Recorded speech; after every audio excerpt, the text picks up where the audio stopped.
Mabuhay! I'm Marie Camille and today I'll be your tour guide for today's video. And welcome to East Africa Part 2. And our journey take us to Somalia, Uganda, and Tanzania, and we're going to start in Somalia. Somalia is located in the Horn of Africa. Kilala din siya for its longest coastline, rich history, and unique cultural traditions. Other name of Somalia is Land of Somali, which is emphasized the strong connection between Somali people and their homeland. And for the tagline, wala pong tagline ang Somalia kasi nag-focus sila sa pag-create ng better future for their people.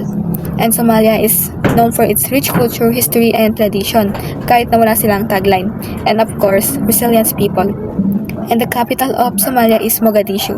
Mogadishu is the largest city and featured beautiful beaches, reflecting its coastal location. And for the flag of Somalia is a simple yet powerful design. So the light blue represents the sky and the Indian Ocean surrounding the country. And for the white is the white five-pointed star position in the center is known as the Star of Unity.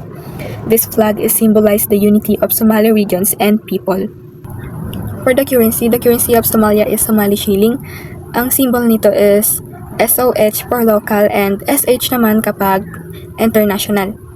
And their language is Somali and Arabic, but there are also several other languages spoken in Somalia, including Maay-Maay, Apmaay, Benadiri, Oromo, and Swahili.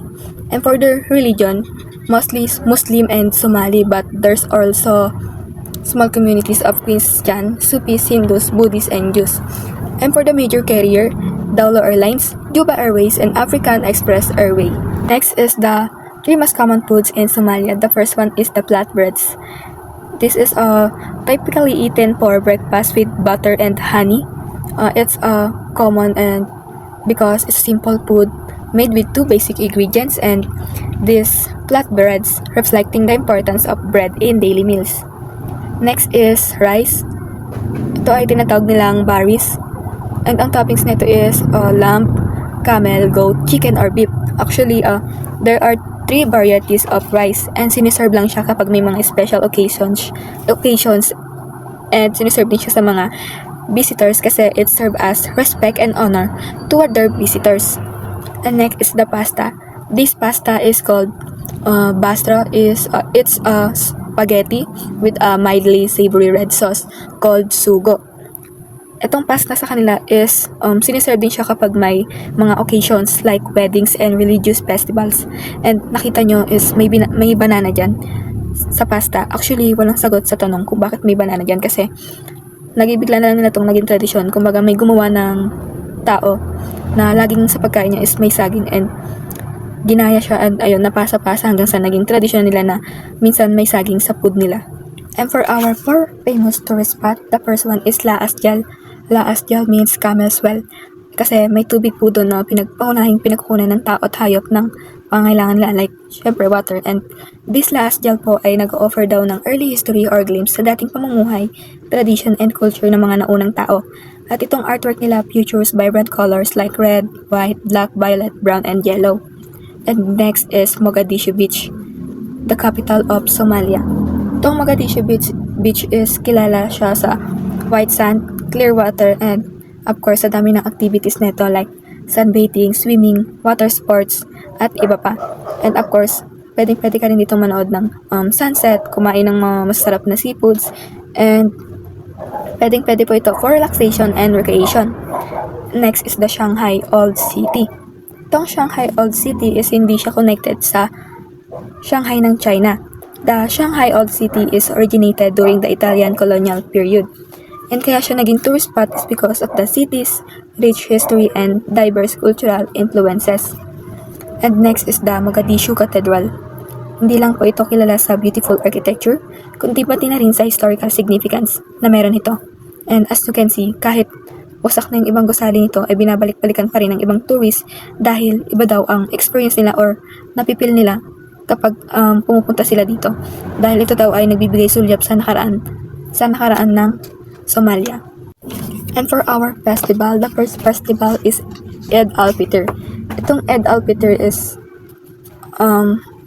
mahalagang pagdiriwang para sa mga Muslim dahil ito po ay katapusan ng Ramadan.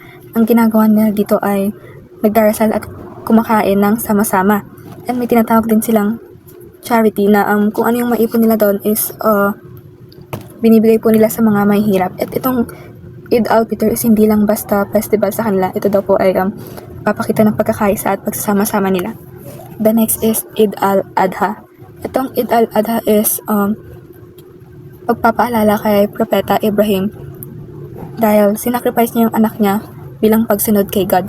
And itong festival na to or celebration is hindi lamang siya celebration kasi it symbolizes the pagpapakumbaba at pagsunod sa kalooban ng Diyos. And for our cultures, the first one is the family system. Itong the family system is sa isang bubong is marami nakatira like lolo, lola, tito, tita, mama, papa, ate, kuya, and bunso. And kung sino yung pinaka matandang lalaki is siya yung head or responsible sa paggawa ng desisyon sa pamilya. Itong the family system is it's all about respect and pagtutulungan kasi mahalaga yun sa kanila. Ito ay parang it's a family where everyone cares for one another. And next is the hospitality. Offering food and shelter to travelers is a common practice reflecting the importance of community. Yung pagbibigay ng food and drink at pagpapakita ng ibang kabutihan sa visitors, either local or international. Ito ay nagsiserve as pagtanggap sa kanila. And for our second destination is Uganda. Uganda is offer unique and unforgettable experience. Also, Uganda is a major coffee producer, known for its high-quality Arabica beans. The other name of Uganda is Pearl of Africa. Itong Pearl of Africa is galing kay Winston Churchill doon sa libro niyang African Journey. Kasi sobrang na-amaze daw siya sa ganda ng Uganda kaya Pearl of America. And for the tagline is wala silang tagline pero kilala siya sa Pearl of America which is mali kasi other name yun ng Uganda. And next is the capital of Uganda which is Kampala, known as Heart of Uganda. Kasi itong Kampala is marami siyang magagandang tourist spot and itong Kampala is kilala siya as tulay kasi itong Kampala is mayaman siya sa history and culture. And next is the flag. It features 6 equal horizontal bands of black, yellow, and red. The black represent the Ugandan people, and the yellow symbolize the sunshine of the African continent, and the red represent the brotherhood and the unity of the Uganda people. And as you can see, yung isang legs ng gray crown crane is nakataas. It symbolize the country's forward progress. And for our currency, the currency of Uganda is Ugandan shilling. Ang symbol nito is USH kapag local, and kapag ginagamit naman siya palitan ng pera is USH, which is for international. And for the language, the official language of Uganda people is English, but there's also Luganda, Swahili, Alkoli, Luo, Ronya, Kitara. And for the religion, mostly Christian, but they're also Roman Catholic, Anglicanism, Pentecostal, and Evangelicals, Islam, Hinduism, Buddhism, and Baha'i faith. And for our major carrier is Entebbe International Airport or EBB, and the Uganda Airlines which is UG. And for our 3 most common food in Somalia, the first one is matoke. Inihanda at kinakain to kapag may mga special occasion or may family group kayo na importante, at ito rin ay may iba't ibang luto like matoke na niluto kasama ng karne. Meron ding matoke na prito.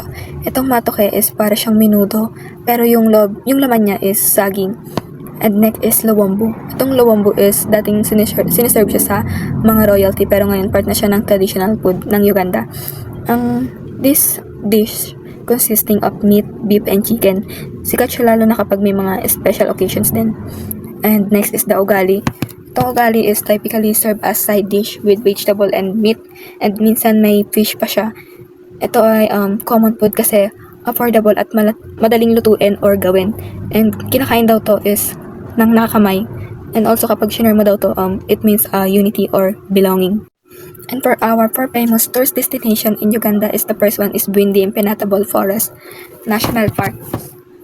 This park offers a unique opportunity to connect with nature, and also this park is protecting endangered species and their habitats like gorillas, birds, and mammals.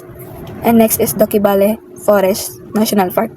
Itong park na to is parehas lang to ng Bwindi na nag-aalaga or nagpoprotekta ng mga endangered species, pero mas priority or kilala dito is chimpanzee, which is yung maliliit na unggoy. Next is the Murchison Falls. ang famous dito is yung waterfall nila. And nandito rin yung Big Five, which is lions, elephants, leopards, buffaloes, and rhinoceros. Perfect din to sa mga adventure seeker kasi marami na rin silang activities. Next is the Queen Elizabeth National Park. It's a country most popular national park. Paras lang dito ng tatlong tourist destination na nauna na nag-aalaga ng mga endangered species kasama na ang the Big Five. Perfect din for adventure seeker and guys, hindi siya pagmamayari ni Queen Elizabeth. Pinangalanan lang siyang Queen Elizabeth II kasi as reward sa kanyang pagbisita sa Uganda. Our festival, the first one is Nyege Nyege. Nyege Nyege celebrate every November 14 to 17. This festival is the biggest electronic music festival and ang mga umattend dito ay mixed African and international artists. Focus sila sa mga dance music. Ang ginagawa nila dito is nagpo-promote ng mga syempre culture nila. Ma-showcase yung talent nila, also yung papakita ng support nila sa mga local artists. Actually, itong festival na to is ilang beses na siyang naban kasi nakikita daw to ng mga politician or religious people na nagpo-promote ng sexual immorality and yung slang term kasi ng nyege-nyege is horny, which is hindi daw maganda tignan. Pero ayun, marami pa din nag-celebrate kasi nakasanayan or naging tradisyon na nila. The next is the Nile Festival or the Nile Festival. Sineselebrate to every August 15 and itong pag-celebrate nila is bilang pasasalamat sa ilog sa naitulong nito like farming and drinking. May mga nagsasagawa ng mga ritual, sumasayaw, kumakanta at marami pang activities. For cultures, first is eye contact. Itong sa Uganda, ang eye contact sa kanila is sobrang disrespectful lalo na sa mga elders and sa mga taong nasa posisyon ng otoridad. Ang mainam daw pong gawin dito is kapag nakapag-usap ka sa kanila is ngumiti at tango ka na lang sign na nakikinig ka sa kanila. And for the second one is gender rights. Itong gender rights is talagang yung mga may asawang babae is sa bahay lang, nagluluto, naglilinis, naglalaba, nag-aalaga ng anak. At yung lalaki naman ay responsable sa pagtatrabaho. And kung nasa poder ka pa rin ng parents mo is ganun pa din. And for our last destination is Tanzania. Tanzania, known for its stunning natural beauty and cultural richness intertwined. It offers adventure, wildlife encounters, and cultural experiences. And the other name of Tanzania is the United Republic of Tanzania. It was formed in 1964 by the union of Tanganyika and Zanzibar. And the tagline is, wala silang tagline pero may motto sila which is freedom and unity or uhuru na umuha in Swahili. It represents the independence and unity between Tanganyika and Zanzibar. And for the capital naman of Tanzania is Dodoma.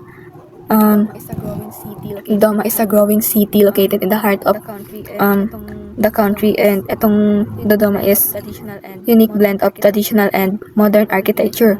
And napapaligiran siya ng mga maraming magandang lugar, and it also symbolized as unity dahil sa pagkakaisa ng Zanzibar at Tanganyika. And for the D is the flag. The flag features a black diagonal band bordered in yellow, separating a green upper triangle and blue lower triangle. And of course, each color carries significant meaning. For the black is the represent the Tanzanian people, and for the green is represent the country's abundant natural resources, and for the blue is the symbolize the Indian Ocean, and for the yellow is represent the nation's mineral wealth, highlighting its rich deposits and valuable resources. And the flag design represents nation's history and its commitment to unity and progress. For the currency of Tanzania is Tanzanian shilling. Their symbol is TSH kapag local na, and kapag international naman is TZS. And for the language is Tanzania's official language which is Swahili and English.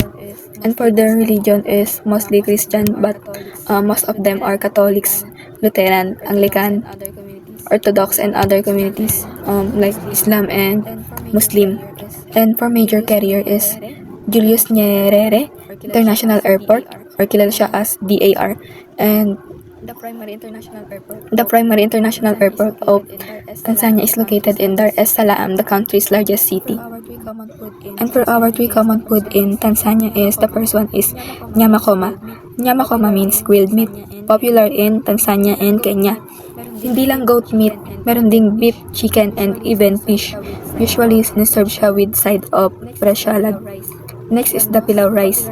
The most popularized dish, known for its fragrant spices, can be served as side or main dish, often with meat and vegetables. Next is wali na maharage. Wali means rice, maharage means beans. Kung pinagsama, rice and beans, and typically seasoned simply with salt and oil.